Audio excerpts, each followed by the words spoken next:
Hello, I'm Barbara Georgiackley, and this is Mandy Christopher from the Department of Primary Industries.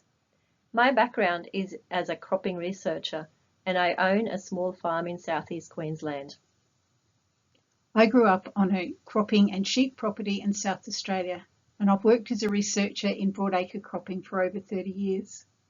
We are part of DPI's Carbon Outreach team, which is tasked with bringing independent advice to Queensland producers about emissions reporting and reducing their greenhouse gas emissions. So Barb, what are Australia's total emissions and how much of that can be attributed to agriculture? Australia produces about 435 megatons of carbon dioxide equivalents per year, not including exported fossil fuels. 1/5 of that is from agriculture.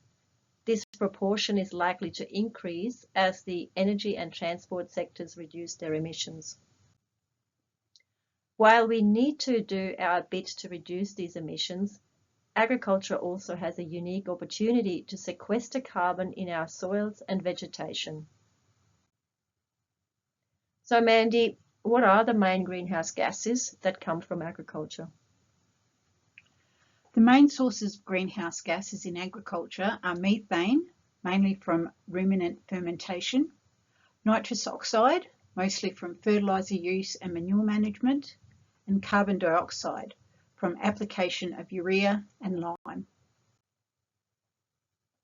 All three of those gases contribute to the warming of our atmosphere, but some are more potent than others.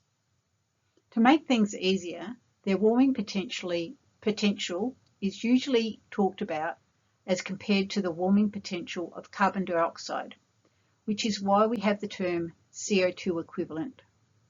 For example, methane is 28 times more potent than carbon dioxide, and nitrous oxide, which is a very potent greenhouse gas, is 265 times more potent. Barb, what does a typical profile of greenhouse gases for a broadacre farm look like? A typical Scope 1 emissions profile from a Queensland broadacre cropping farm looks like this. A much smaller percentage of our greenhouse gases are from methane compared with a grazing enterprise at around 16%, which is the methane produced from crop residues. Carbon dioxide accounts for about 15% from urea and fuel use. By far the greatest contributor to greenhouse gases in broadacre cropping is nitrous oxide though. To produce 1 kilogram of wheat in Australia generally produces between 0.1 and 0.5 kilograms of CO2 equivalent in greenhouse gas emissions. I mentioned Scope 1 emissions there, Mandy. Can you explain what scope means when we are talking about greenhouse gas emissions? Yes, for accounting purposes, greenhouse gas emissions are divided into 3 scopes. Scope 1 emissions are those produced on farm and directly controlled by the farmer.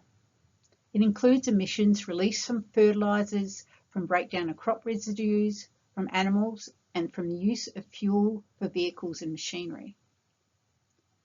Scope 2 emissions are those produced by the generation of electricity and the production of fuel that's used on farm. Scope 3 emissions can be either upstream or downstream. Scope 3 upstream emissions for broadacre cropping is mostly the emissions produced by manufacturing inputs like pesticides and especially fertilisers. Downstream Scope 3 emissions include things like transport to market and processing. Depending on what the emissions accounting is being used for, different combination of these scopes are counted. Would you like to know more about this topic and what it means for you? We're producing several more of these videos addressing different aspects of what broadacre farmers need to know about greenhouse gases and emissions accounting.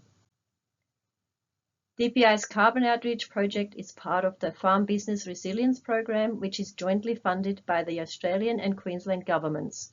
We'd also like to acknowledge the contribution of the University of Melbourne, with much of the material we've presented drawn from their educational materials.